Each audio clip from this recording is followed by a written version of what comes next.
कभी कभी हम लोगों को ऐसा ट्रिप मिल जाता है जिस ट्रिप में हमें कुछ फायदा नहीं होता है, घर से ही चला जाता है और बहुत ज्यादा हमें परेशान भी होना पड़ता है। राम राम दोस्तों, वैसे आपको पता है कि अभी हमारा ट्रिप चल रहा था एमपी सिंगरौली का, जो फिलहाल मेरा कंप्लीट तो हो चुका है, लेकिन इसका स्टोरी बताना हमें जरूरी था क्योंकि हमें ये मजबूरी था। मजबूरी ये था कि भाई शोरूम बहुत अच्छा था, वहाँ के लोग भी अच्छे थे, लेकिन वहाँ का सिस्टम अच्छा नहीं था क्योंकि वहाँ पे ड्राइवर को परेशान किया जाता था। सोचा एक वीडियो बना ही देते हैं। अगर आप लोग भी वहाँ पे माल लेके गए तो एक बार कमेंट जरूर करिएगा। सबसे पहले आपको बता दूं कि हम अपना जर्नी की शुरुआत गुड़गांव से करते हैं सिंगरौली एमपी के लिए, जिसका दूरी 900 प्लस किलोमीटर था और यहाँ पहुंचने में हमें 2 दिन लगता है। रास्ता झांसी होके था और पन्ना होते हुए रास्ता कितना खराब है सभी को पता है, इसलिए डीजल कुछ बचता नहीं है।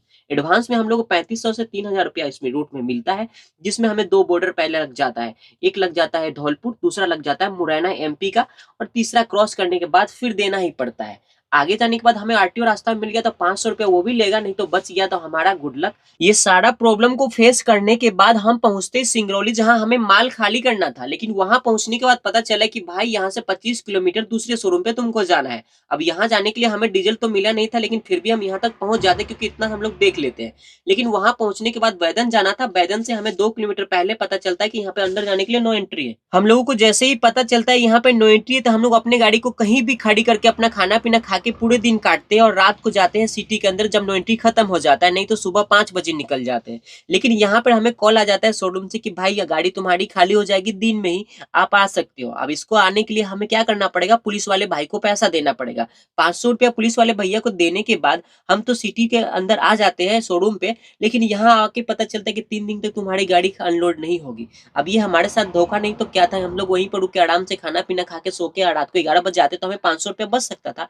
लेकिन यहाँ पे 3 दिन वेट करने के बाद जब गाड़ी अनलोड हो रही थी तो हमारे एक सब्सक्राइबर भैया से मुलाकात भी हो जाता है और वहीं पे पता चलता है कि भाई तुम्हारी गाड़ी यहाँ पर आधी अनलोड होगी, आधे तुम्हारे जाना पड़ेगा वेयर हाउस पे जहाँ इनका गोदाम है। लेकिन गोदाम कहाँ है तो चलिए आपको बताते हैं। जहाँ हम पुलिस वाले भैया को 500 रुपया दे के इधर आए थे उधर ही गोदाम है। गोदाम पे जाने के लिए हमें पूरे दिन वहीं रुकना पड़ता है। अगली सुबह 5 बजे उठ जाता हूँ ताकि हमें फिर से पुलिस वाले भैया को 500 रुपया दे के हमें पार न करना पड़े। वहां से जाके रोड पे आराम से सो जाता हूँ। 10 बजते हमें भैया सब आ जाते हैं अनलोडिंग वाले, फिर अपने गाड़ी को अनलोडिंग पॉइंट पे लगा देता हूँ। हमारी गाड़ी कुछ देर में अनलोड हो जाती है, हमें पीओडी मिल जाता है। सभी भाई को दिल से थैंक यू बोलता हूँ कि हम अब आजाद हो चुके हैं। गाड़ी अनलोडिंग होने के बाद हमें पूरे दिन यहीं पे रुकना था क्योंकि इसके बाद हमें फिर से नो एंट्री ही मिलने वाला था। सोचे कि पूरे दिन टाइम पास कैसे होगा, तो अपना आलू सोयाबीन मिला के सब्जी बना के अपना चावल डाल के उसी में नमकीन चावल बना लेता हूँ। और यहीं पे हमारे कुछ सब्सक्राइबर भैया हमसे मिलने के लिए आ जाते हैं। सभी भाई से करके मिलके हमें बहुत खुशी मिलता है और रात होते ही हमारे यही भैया फिर आते हैं। सभी भाई को दिल से थैंक यू बोल के यहाँ से पहले बाय बोल देते हैं। वही भैया हमें घर से लेकर आए थे सत्तू का पूरी सब्जी, वही अपना फटाफट खा लेते हैं। फिर मिलते हैं दूसरे ब्लॉग में। तो मेरा आज का ब्लॉग